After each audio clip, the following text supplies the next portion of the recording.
Il est réellement. Que le nom de l'Éternel soit béni. Notre Dieu est bon.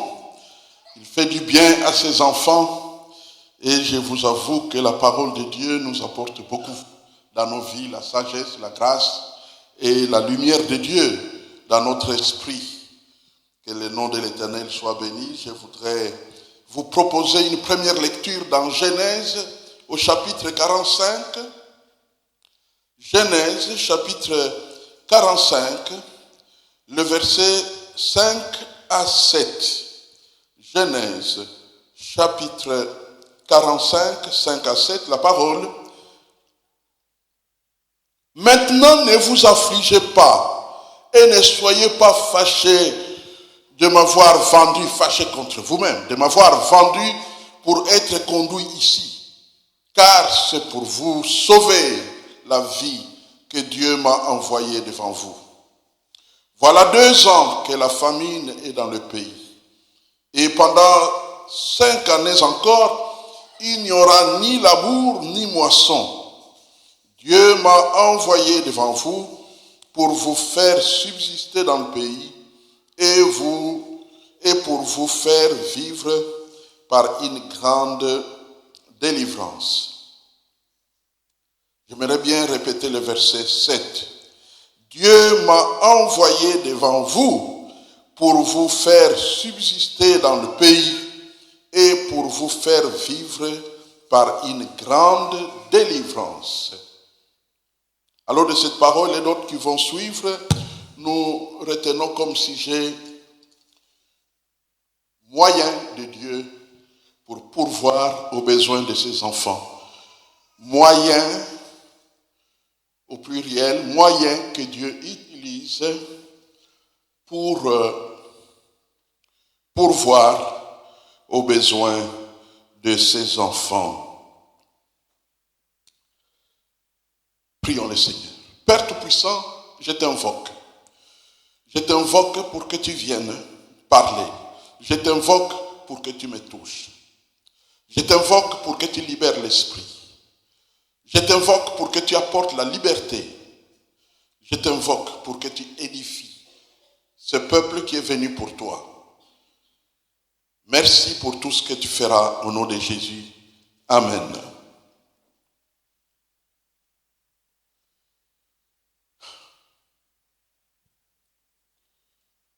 D'après les statistiques qui existent,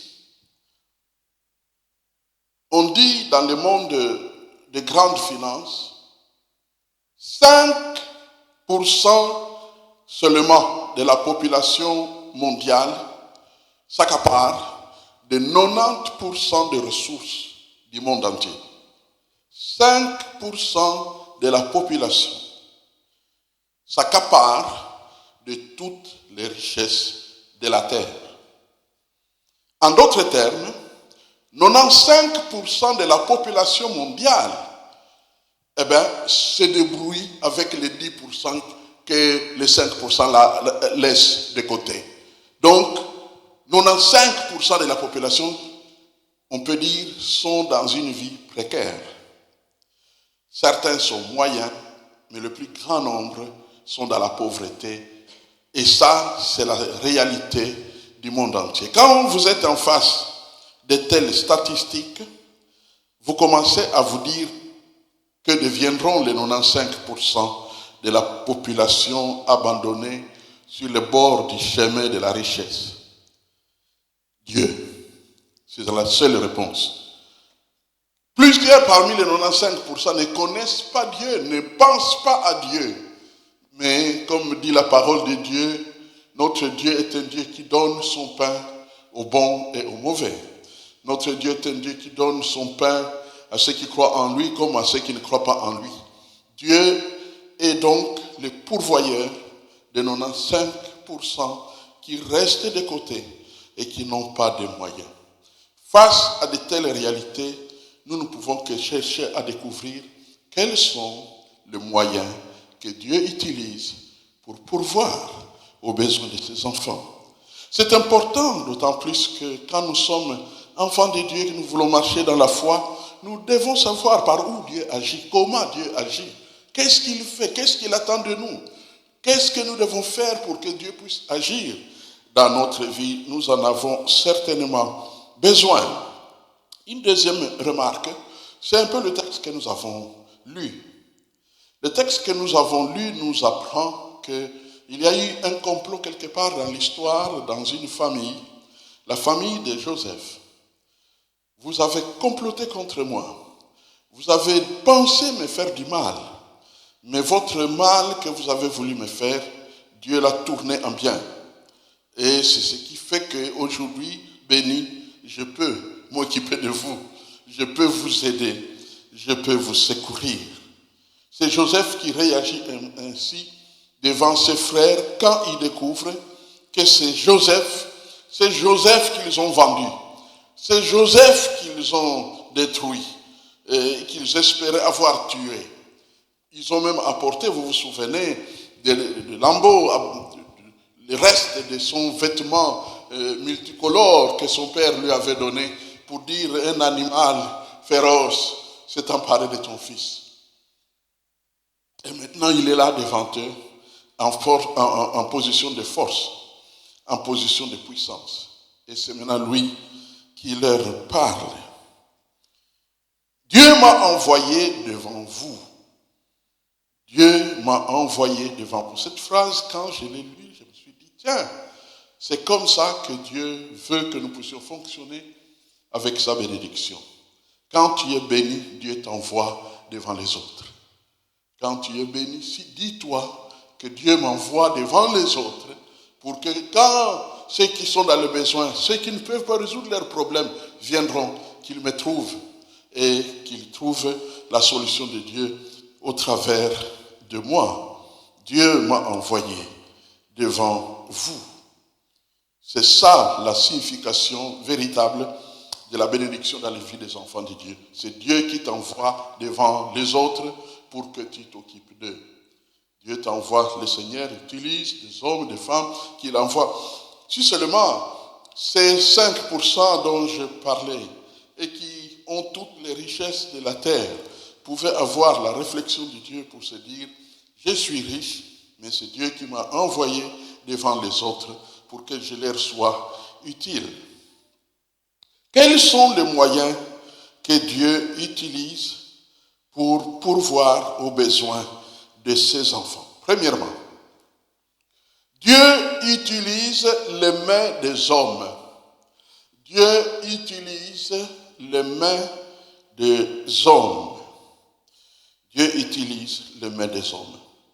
L'histoire de Joseph nous apprend que le pharaon de l'époque, le roi de l'époque, s'est levé un jour et a pris toutes les richesses de l'Égypte, les a placées dans les mains d'un jeune homme hébreu, Joseph.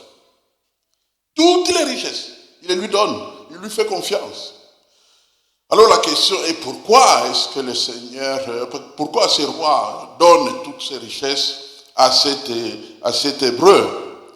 Parce qu'il a découvert que Dieu était avec lui.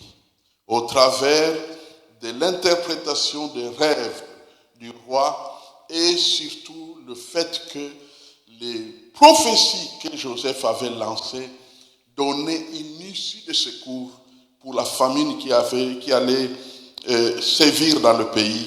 Alors il s'est dit, je ne peux rien faire d'autre que confier la gestion de la nation entre les mains de cet étranger.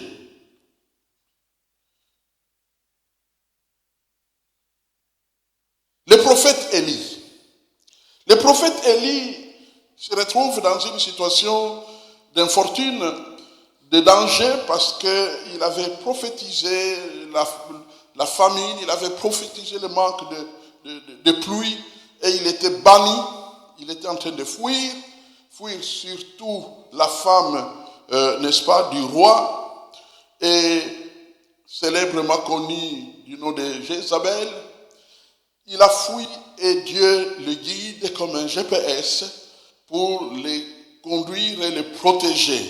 Vous savez, quand Dieu te protège, il n'y a personne qui peut t'atteindre parce que quand ils veulent aller à droite pour t'attraper, tu te retrouves à gauche ainsi de suite.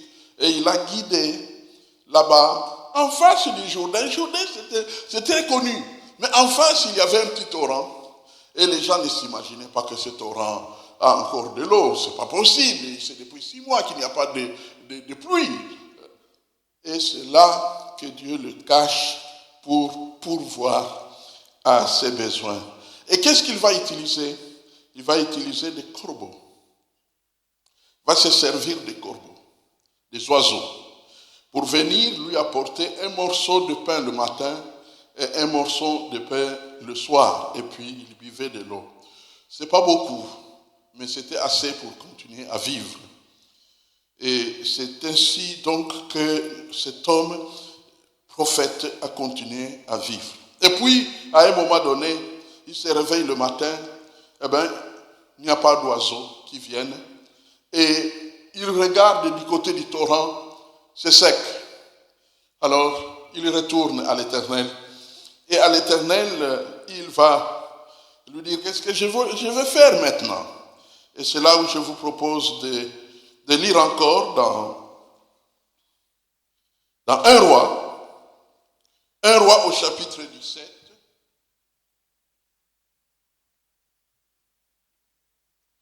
Et le verset 9 nous dit, 1 Roi chapitre 17, verset 9, « Lève-toi, va à Sarepta, qui appartient à Sidon, et demeure là.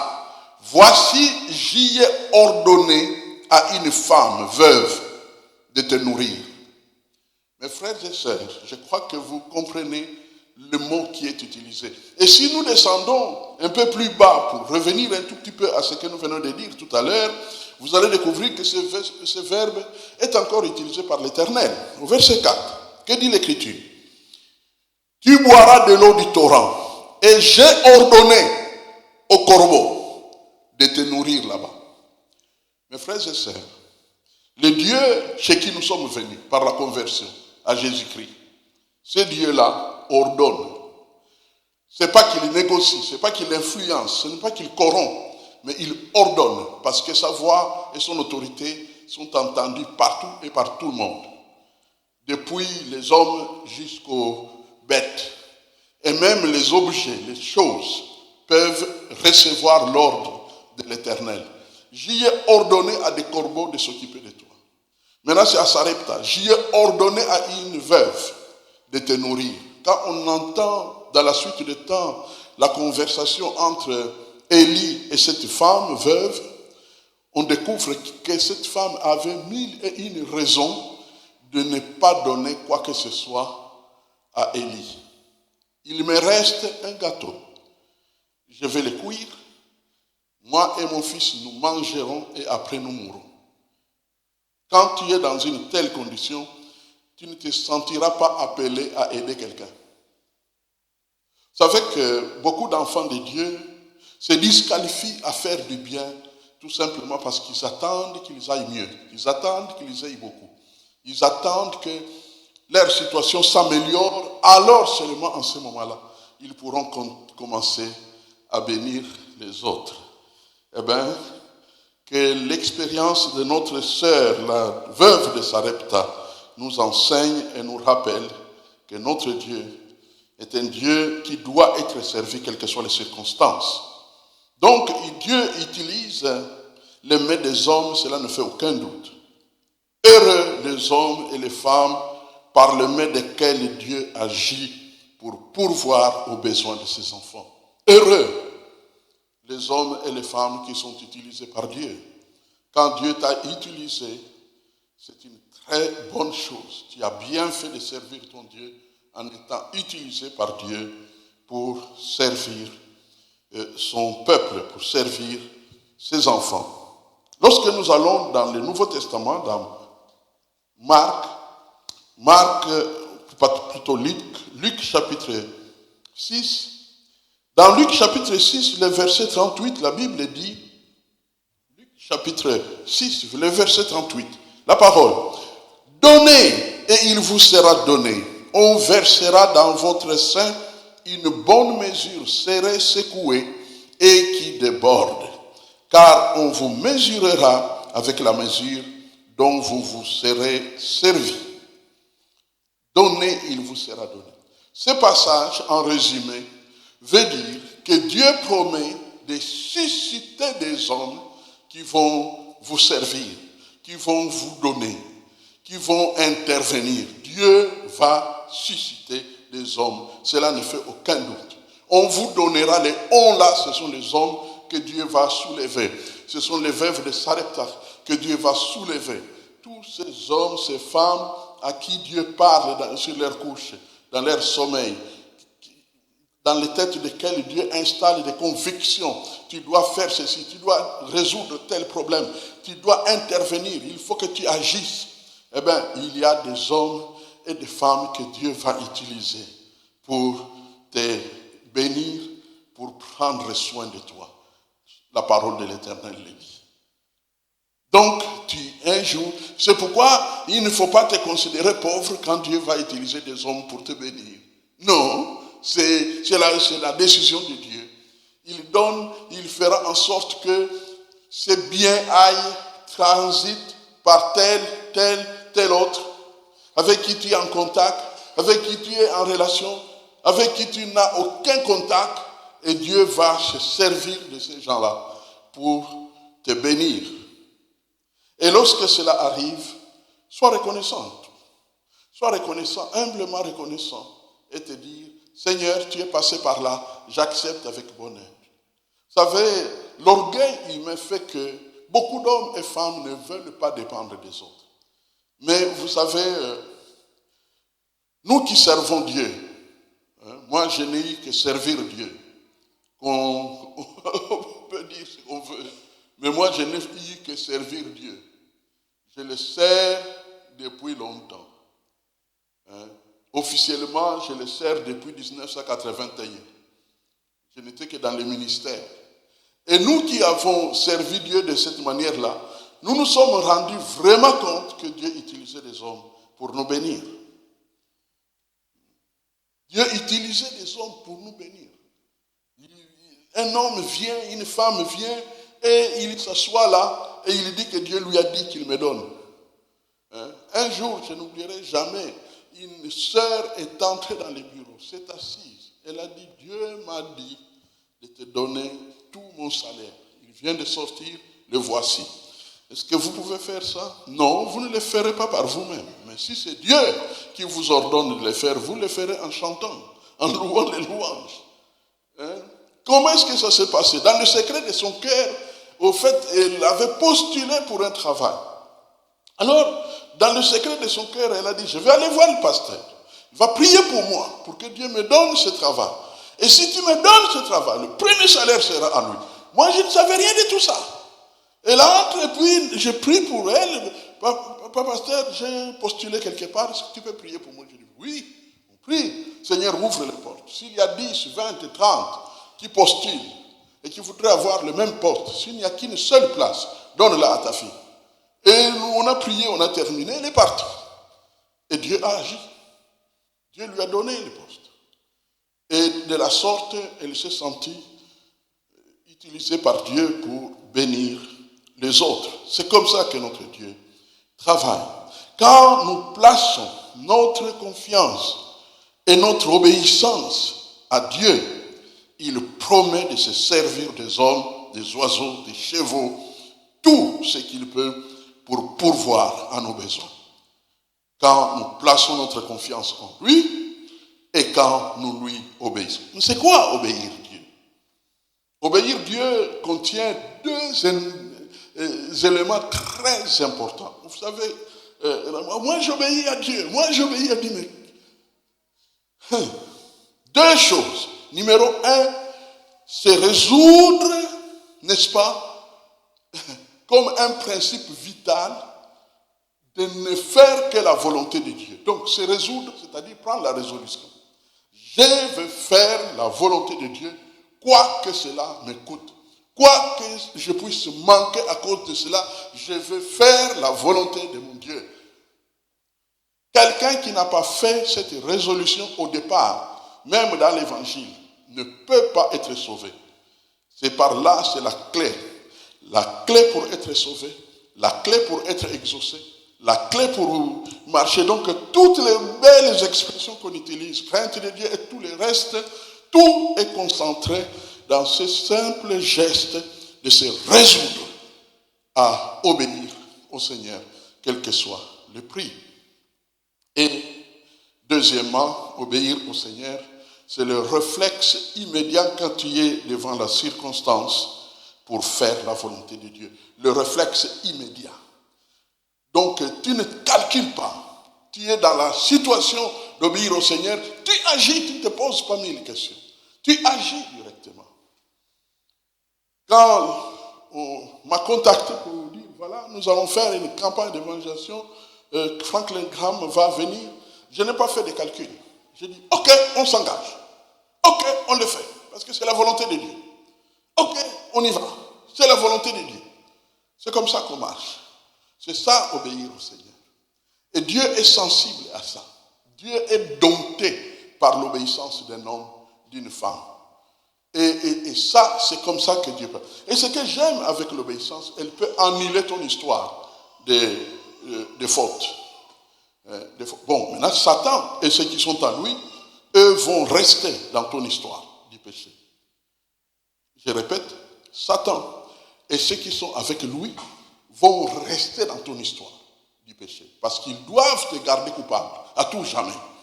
Mais quand toi, à un moment donné, tu te rends compte que c'est le temps, je ne peux plus reculer, je me donne totalement à Dieu, Dieu annule ton histoire et tu avances avec lui. Amen. Dieu annule ton histoire et tu avances avec lui. Glorifie donc Dieu qui te bénit par les mains des autres hommes. Et n'ose jamais te sentir pauvre, ne sois pas frustré, ne sois pas complexé, sois heureux et comblé de pouvoir recevoir. Ne dis pas, non, c'est pas important. Non, c'est pas important. Je vois que le Seigneur t'a touché. Et le plus souvent, quand Dieu envoie les hommes pour te bénir, souvent il te trouve au fond du besoin. Au fond du besoin. Alors tu comprends que Dieu se servit des hommes pour te bénir. Ne fais pas de gestes, ne gesticule pas. Sois humble et dis merci. Il y a des cas où parfois je dis, j'aurais fait la même chose si le Seigneur me touchait. Merci. Donner, distribuer, donner, c'est dans le programme de Dieu. Dieu a suscité des hommes pour bénir des hommes. C'est ça le fond de toute l'histoire. Les uns t'ouvriront des portes, les autres te béniront d'une manière ou d'une autre. Il y en a d'autres qui auront des solutions pour toi sur la base de leur... oui, ils peuvent avoir un métier, ils peuvent avoir des compétences, ils peuvent avoir, comme disent les Américains, les skills, c'est-à-dire des capacités de résoudre des problèmes pratiques. Hein, des problèmes pratiques. Tu as des égouts qui te font... qui te mènent la vie difficile. Et tu n'as pas d'argent pour faire venir ceux qui viennent à l'heure, mais moyennant des sous. Et curieusement, un coup de fil, et voilà un frère avec ses compétences qui vient te secourir. Dieu utilise et utilisera encore les hommes pour te bénir. Au fait, Dieu peut situer ta richesse dans les mains d'autres hommes. Dieu est incroyable. Donc tu te dis, je n'ai rien. Mais curieusement, la façon dont miraculeusement, au travers des autres, Dieu pourvoit à tes besoins, c'est comme si tu n'as jamais été pauvre. C'est comme ça que Dieu agit. Il mobilise des hommes pour nous venir en aide. C'est comme ça que notre Dieu travaille. Glorifie donc Dieu qui te bénit par les mains des autres hommes. De Dieu, tu recevras la puissance. Des hommes, tu recevras la faveur. De Dieu, tu recevras la puissance. Des hommes, tu recevras la faveur. Dans Luc chapitre 2, verset 52, là on nous parle, n'est-ce pas, de la description, de la bénédiction des enfants. Pourquoi on amène les enfants à l'église pour être bénis? On utilise cet exemple du Seigneur Jésus qu'on a amené au temple et qu'on a observé, la Bible dit qu'il croissait en stature, en grâce devant Dieu et devant les hommes. En stature, en grâce. Grâce veut aussi dire faveur. Il avait la faveur des hommes. Dieu te fera trouver la faveur auprès des hommes. C'est comme ça que notre Dieu agit.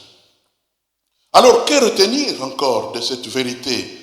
Pas seulement s'attendre à la faveur que Dieu te fera trouver chez les hommes, mais vous aussi, nous aussi, aspirons à être utilisés par Dieu pour pourvoir aux besoins des autres. Donc, il y a comme une sorte on donne et puis on reçoit. Donc, c'est vraiment un rendez-vous de donner et recevoir que Dieu veut. Il faut que tu aspires à être utilisé par Dieu. Ne te sens pas moindre, ne te sens pas incapable, ne te sens pas sans rien. Non, non, non, non. Ce que tu as, tu peux t'en servir. Nous avons parlé de la veuve de Sarepta. Elle avait quoi? Et pourtant, pendant 3 ans et 6 mois, je répète, pendant 3 ans et 6 mois, elle allait nourrir l'homme de Dieu à partir du miracle qui se produit quand elle n'avait qu'un dernier gâteau dans sa maison. Et l'huile, la farine vont rester et vont se multiplier semaine après semaine, mois après mois, jusqu'à arriver à 3 ans et 6 mois, dit la Bible, pour nourrir l'homme de Dieu. Voyez-vous ce que Dieu peut faire au restaurant veuve de Sarepta. C'est là que le prophète Élie a passé un long séjour pour manger et boire à la table d'une veuve parce qu'un miracle est descendu au travers du fait qu'elle a donné le reste. Quand tu donnes le reste, tu attires le cœur de Dieu, tu attires la main de Dieu, la main d'association de notre Dieu pour intervenir dans ta situation. Gloire à Dieu. Et donc, chacun de nous, nous pouvons être utilisés par Dieu pour pourvoir aux besoins des enfants de Dieu qu'il mettra sur ton chemin. Ceux qui ne peuvent pas résoudre leurs problèmes, Dieu le mettra sur ton chemin. C'est pourquoi nous devons être ces hommes et femmes qui lèvent nos mains pour dire à Dieu, Seigneur, utilise mes mains pour bénir quelqu'un. Utilise mes mains, utilise mes moyens. Ils ne sont pas nombreux, mais utilise-les pour bénir quelqu'un, pour prendre soin de quelqu'un, pour bénir quelqu'un. Vous savez, quand nous étions étudiants, nous n'avions pas grand-chose. Mais nous avons logé des gens. Je me souviens, l'un des frères que nous avons accueillis, il est resté avec nous 1 année et demie dans la maison. Il ne contribuait jamais. Jamais nous lui avons demandé, est-ce que tu n'as rien pour contribuer au loyer? Est-ce que tu n'as rien pour contribuer au repas? Est-ce que tu n'as rien? Jamais, jamais et jamais. C'est pourquoi, moi, quand je reçois les gens, pour toute ma vie, je ne demanderai jamais à quelqu'un que je loge, qu'est-ce que tu donnes pour que nous puissions manger? Qu'est-ce que tu donnes? Parce que je considère ça comme une opportunité magnifique de me faire bénir par Dieu lui-même et non pas par les hommes. C'est de cette manière qu'on avance dans le Seigneur. Il y a des chrétiens qui te recevront et puis te demanderont de contribuer. Ce n'est pas un problème si tu as contribué. Mais ils perdent leur récompense parce qu'ils ont raté l'occasion de s'aimer dans le Seigneur. Et c'est de cette manière qu'on avance avec le Seigneur. Oui, Dieu nous utilisera. Va à Sarepta, car là-bas, je vais te bénir. Il y a plus de bonheur à donner qu'à recevoir. Oui, recevoir, c'est une position magnifique parce que Dieu envoie des hommes pour nous bénir, mais donner, c'est aussi une qualification magnifique parce que c'est la clé de la multiplication. Quand tu donnes, parce que Dieu te demande de donner, comment est-ce que Dieu demande à quelqu'un de donner? Mais il met des gens sur le chemin qui n'ont rien, qui sont dans le besoin. Et quand tu écoutes leur histoire, tu es touché. Et quand tu es touché, ça veut dire Dieu t'a parlé. Dieu t'a touché. Dieu t'a convaincu pour que tu puisses être utilisé par Dieu pour bénir les autres. En obéissant, cette veuve aura à manger, comme je l'ai dit tout à l'heure, pendant 3 ans et 6 mois, les fruits du miracle de la prière du prophète, de la prophétie du prophète. Ça, c'est le premier moyen. Dieu utilise les mains des hommes. Il y a un deuxième moyen, je m'arrêterai là aujourd'hui. Dieu utilise la main de Dieu pour bénir. Dieu utilise la main de Dieu pour bénir. Et pour cela, je vous propose de lire dans Exode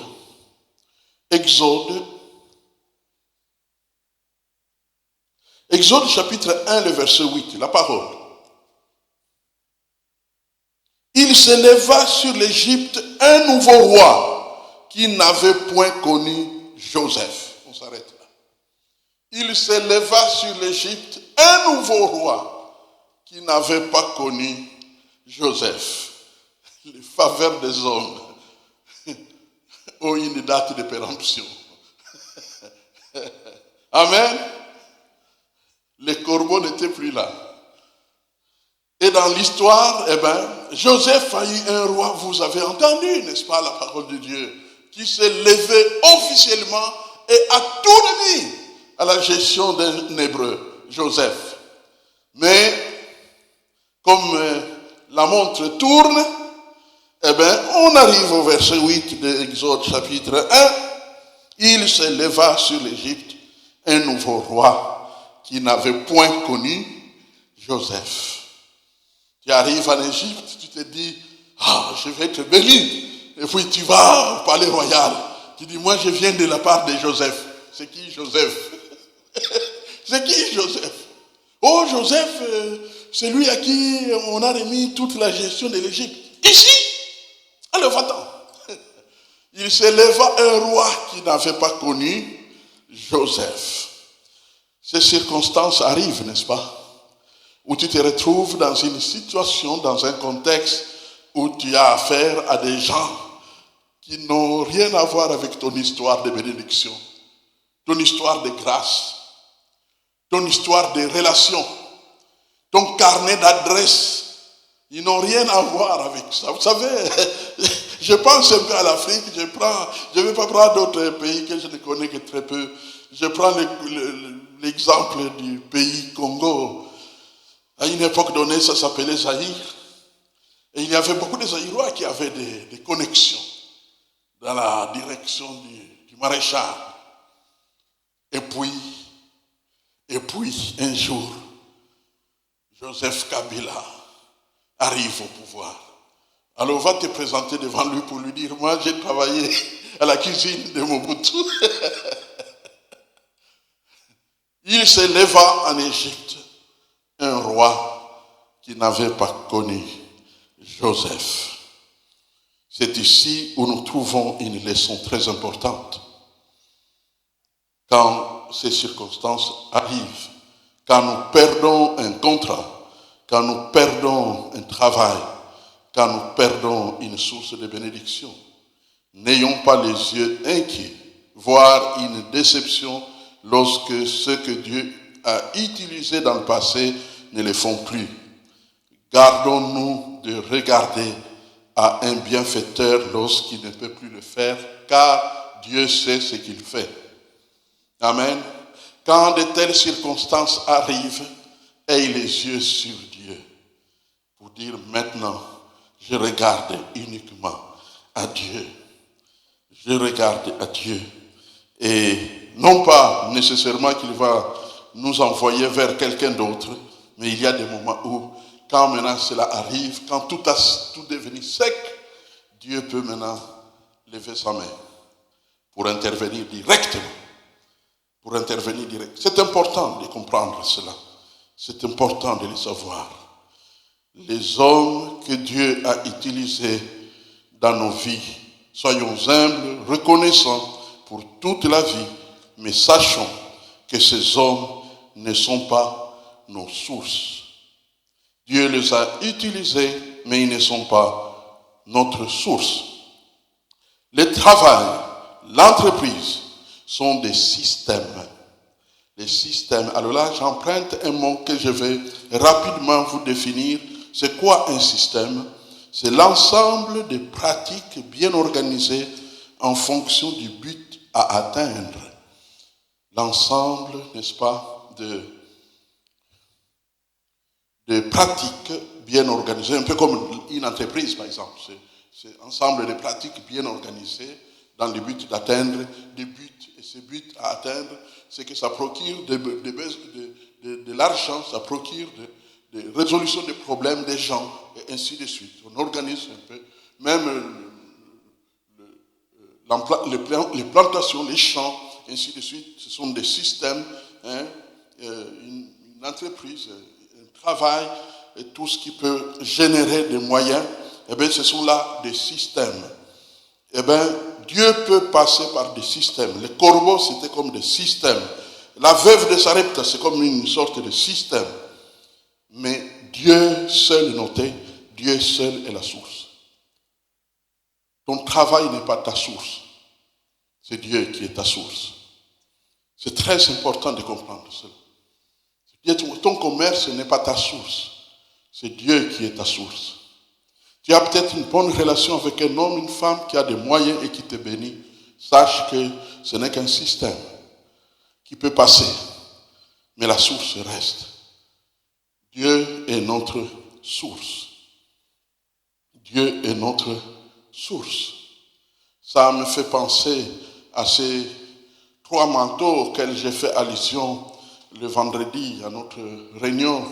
J'ai parlé que Joseph est passé par 3 manteaux. Premier manteau, celui que son père lui avait donné avec beaucoup de couleurs. Et puis un deuxième manteau, c'est le manteau que la femme de Potiphar avait ravi lorsqu'il a refusé de tomber dans le péché. Et le troisième manteau, c'est le manteau que le roi d'Égypte lui donne sur tous les biens. Et quand on voit ces différents manteaux, on voit Dieu qui accompagne son serviteur d'un manteau à un autre, d'un manteau à un autre. Tu as peut-être perdu un premier manteau. Tu en es peut-être à un deuxième manteau. Eh bien, ne te décourage pas. Il y a un troisième manteau qui arrive. Quelles que soient les circonstances, Dieu reste Dieu. Amen. Dieu reste Dieu. C'est lui qui élève qui il veut élever. C'est comme ça que notre Dieu travaille. C'est comme ça que notre Dieu travaille. Dans Exode chapitre 16, Exode chapitre 16, que dit le verset 16? Exode chapitre 16.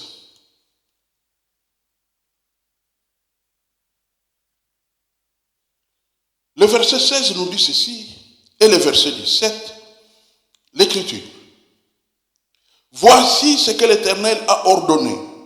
Que chacun, nous pouvons commencer par le verset 15 pour que nous comprenions de quoi on parle.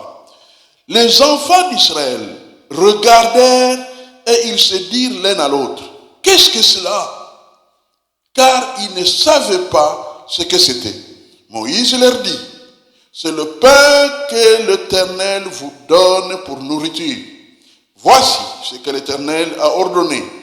Que chacun de vous en ramasse ce qu'il faut pour sa nourriture, un homère par tête, suivant le nombre de vos personnes. Chacun en prendra pour ceux qui sont dans sa tente. C'est-à-dire, chacun prendra d'après le nombre des membres de sa famille. Nous sommes dans le miracle de la manne. Dieu donc envoie la manne au peuple. Là, comme vous le voyez, ce n'est pas la main des hommes. C'est la main de Dieu lui-même. Dieu a cuit du pain. Il a fait descendre comme une pluie du ciel. Et puis il a ordonné à des oiseaux qui d'ordinaire sont dans des plages pour picorer, pour prendre ce qu'ils peuvent prendre, et ainsi de suite. Eh bien, remarquez que ces oiseaux-là, au lieu de rester à la plage, sont allés au camp des enfants d'Israël pour se faire manger. Là encore, un ordre de l'Éternel lui-même. Il cuit le pain, la manne, et fait descendre. pour que son peuple puisse manger. J'ai bien aimé la prédication d'un bien-aimé frère qui avait déclaré la manne tombe encore. La manne, c'était le titre de sa prédication. La manne tombe encore. Et j'ai dit oui, la manne tombe encore. Sous plusieurs formes. Ce qui est spécial pour la manne, c'est qu'il n'y a pas la main humaine. Amen.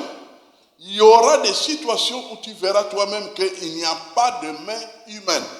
C'est Dieu directement qui est passé à l'action et tu ne sauras jamais expliquer que s'est-il passé. Que s'est-il passé? L'homme s'efface.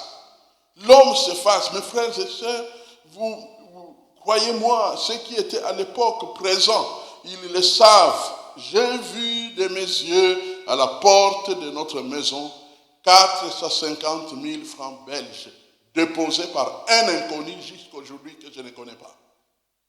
Déposés par un inconnu. Et qui correspondait, quand maintenant on arrive à l'église, on fait l'offrande, ça a donné 52 000 francs belges. Mélangé à cet argent-là, c'était exactement la facture qui restait pour le temple. Au point que les comptables de l'époque me posent la question, est-ce qu'on va donner tout cet argent? Je lui dis, mais quand Dieu paye sa dette, toi tu veux retenir. Donne. Et on a tout donné. Il n'y avait personne qui m'a vu. C'est dans ma maison que c'est venu. L'enveloppe était là. Tout seul, même pas ma femme ne m'a vu. J'ai l'enveloppe dans ma main. Qu'est-ce que j'en fais? Vous savez, quand vous vivez de telles expériences, c'est à ce moment-là que tu peux te faire juger. Par qui veut juger? Pour savoir qui tu es. J'ai fait venir les comptables. Comme j'avais une réunion de prière avec quelqu'un, j'ai fait venir les comptables. Quand j'ai fini la prière, j'ai pris le comptable, je lui ai dit, prends cette enveloppe, je vois qu'il y a des dessins d'argent dessus. Je n'ai pas ouvert. Il a ouvert. Et il a commencé à compter. Quand il est arrivé à 400 000, il a commencé à transpirer. J'avais oublié que le frère avait des problèmes cardiaques. Quand il est arrivé à 400 000, il a commencé à transpirer ouvertement. J'ai dit, mon frère, que tu aies la paix. Quand Dieu agit, ce n'est pas pour nous détruire. Dieu n'est pas là pour nous détruire. Dieu est vivant. Mes frères et sœurs, Dieu est vivant. Et la main de Dieu agit encore. La manne tombe encore. Amen. La manne tombe encore. Donc ne t'inquiète jamais. Jamais au-delà. C'est pourquoi la Bible dit ne vous inquiétez de rien. Vous savez, ne traîne pas des inquiétudes de ce que tu as perdu d'une manière ou d'une autre. Non. Tu appartiens à un Dieu à qui l'or et l'argent appartiennent. Et il peut agir. S'il n'y a plus d'homme à utiliser, il descend lui-même sur le terrain. Et il passe à l'action. Et s'il le faut, il peut se servir des anges. Il le dit dans sa parole. Que s'il n'y a plus aucun homme, aucun Belge qui veut t'aider, il n'y a plus de Congolais pour t'aider, eh bien Dieu va intervenir. Il va intervenir directement. Et c'est comme ça que notre Dieu travaille. Et il y aurait moins de problèmes. Il y aurait vraiment moins de problèmes. Le roi qui n'avait pas connu Joseph. Ils sont nombreux les rois qui n'ont pas connu Joseph. Des présidents qui n'ont pas connu Joseph. Ils sont nombreux. Et mon exhortation à tous ceux-là, c'est qu'un seul instant, laissez-vous véritablement utiliser par Dieu pour bénir les autres. Gloire à l'Éternel qui fait les cieux et la terre. Alléluia. Dieu ne donne pas toujours ce que nous demandons. Il donne le plus souvent selon le besoin. Vous avez entendu la parole? On dit qu'il y a par tête un homère. Par tête une mesure. Ce sont des mesures. Voilà, donc mesure du pain. Il y a des pains qui étaient peut-être costauds, ainsi de suite. Vous mettez 2, 3 pains, ça fait un homère. Eh bien, un homère par tête. Alors vous prendrez les mannes qu'il faut pour le nombre de personnes de votre tente, c'est-à-dire de votre famille. C'est comme ça que Dieu agit. Il pourvoit pour les besoins de chacun de vous, de chacun de vous, de chacun de vous. Il y a une chose qui est restée une question importante dans ma vie par rapport à ces passages, c'est du fait que la manne ne pouvait pas être conservée. C'est là où nous avons un problème de foi. La manne, on ne pouvait pas la garder. Vous savez, nous avons souvent envie de gagner en un jour pour couvrir les 50 ans qui viennent. C'est la raison, c'est ce qui explique certains détournements de fonds. C'est parce que les gens veulent, ce n'est pas tant qu'ils sont irréfléchis, mais ils ont peur quand nous n'aurons plus l'occasion d'avoir ça. Alors qu'est-ce que nous allons devenir? Autant garantir l'avenir dès aujourd'hui.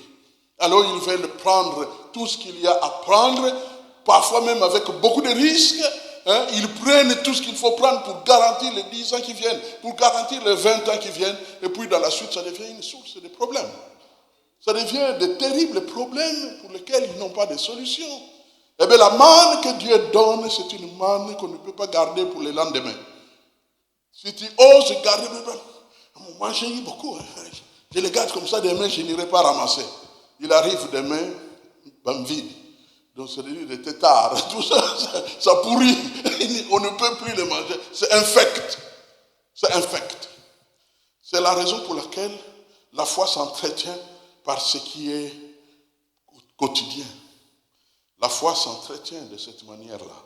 Sois heureux de ce que tu as aujourd'hui. Sois heureux de ton appartement aujourd'hui. Il n'est pas à toi. Tu le loues, mais Dieu te donne le moyen de le louer. Sois heureux. Dors avec tes deux oreilles si tu le peux. Et réjouis-toi. Et ne passe pas ton temps à te dire, ah mais tel à sa maison, tel à sa... Non. Sois heureux de ce que Dieu te donne aujourd'hui. Amen.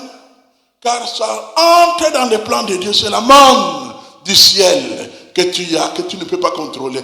Dieu aime donner des choses que nous ne pouvons pas contrôler pour que nous ayons besoin de lui. Amen. Pour que nous ayons besoin de lui. C'est comme ça que notre Dieu travaille. Il se lèvera par-ci, par-là des rois qui n'ont pas connu Joseph. Au Congo, un roi qui n'a pas connu Joseph. En France, un roi ou un président qui n'a pas connu Joseph. Au Gabon, un président qui n'a pas connu Joseph. Au Congo-Brazzaville, un président qui n'a pas connu Joseph. Un nouveau président qui ne connaît pas, qui ne tient pas compte d'eux, et ainsi de suite.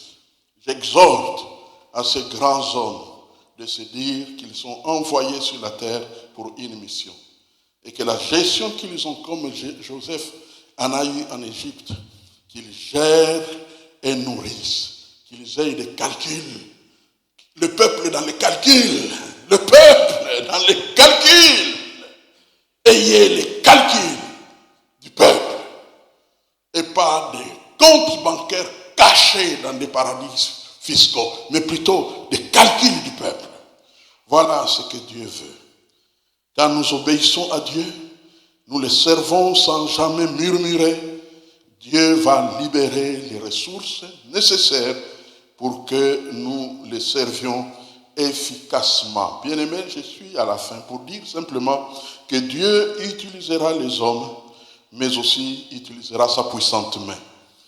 Bénissons Dieu pour tout ce que Dieu a fait et fera encore au milieu de nous. Alors que faire quand j'ai fini d'écouter une telle parole? Eh bien, suivez attentivement.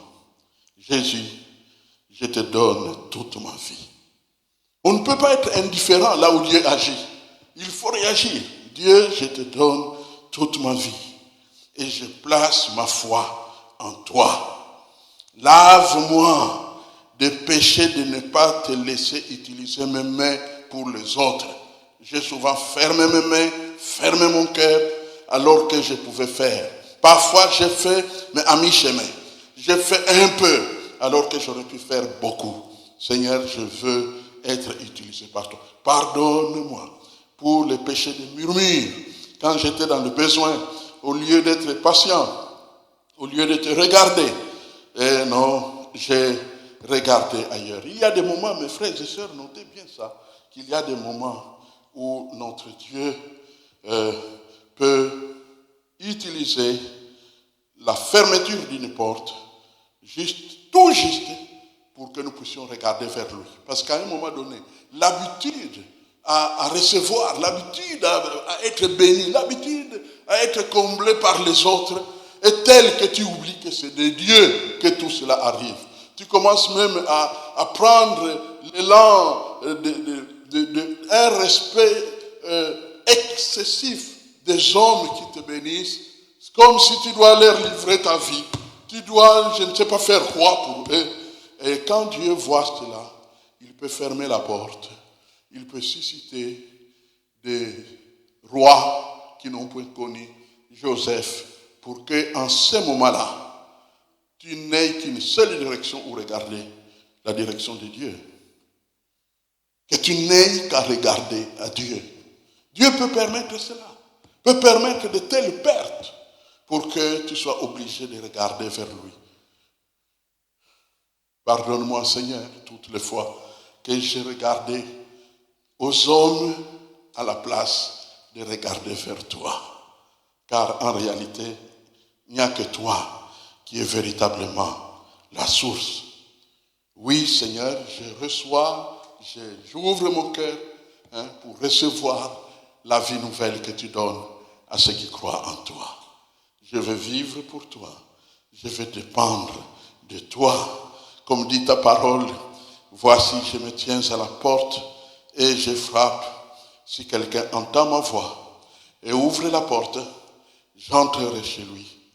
Je souperai avec lui et lui avec moi. Seigneur Jésus, entre dans ma vie.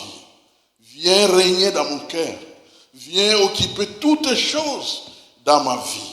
Parce que tu es la véritable source intarissable sur laquelle je peux m'appuyer et ne jamais être déçu. Amen. Prions le Seigneur. Seigneur notre Dieu, merci pour ta parole que tu envoies dans nos cœurs pour nous nourrir, nous fortifier, nous affermir et nous donner à dépendre de toi. Et surtout être habitué à comprendre ta manière de travailler pour pourvoir à nos besoins. Tu te sers des hommes, mais il y a des moments où quand les hommes ne peuvent plus, tu te sers de toi-même. Tu interviens. Seigneur, tu as voulu aussi que nous prenions conscience que tous nous sommes supposés être utilisés par toi pour bénir quelqu'un d'autre. Seigneur, provoque un temps, une opération de donner et recevoir, vraiment un réel programme, rendez-vous de donner et recevoir comme une tempête de bienfaits, de bienfaisance au milieu de ton peuple. Seigneur, je te prie vraiment que les murmures disparaissent.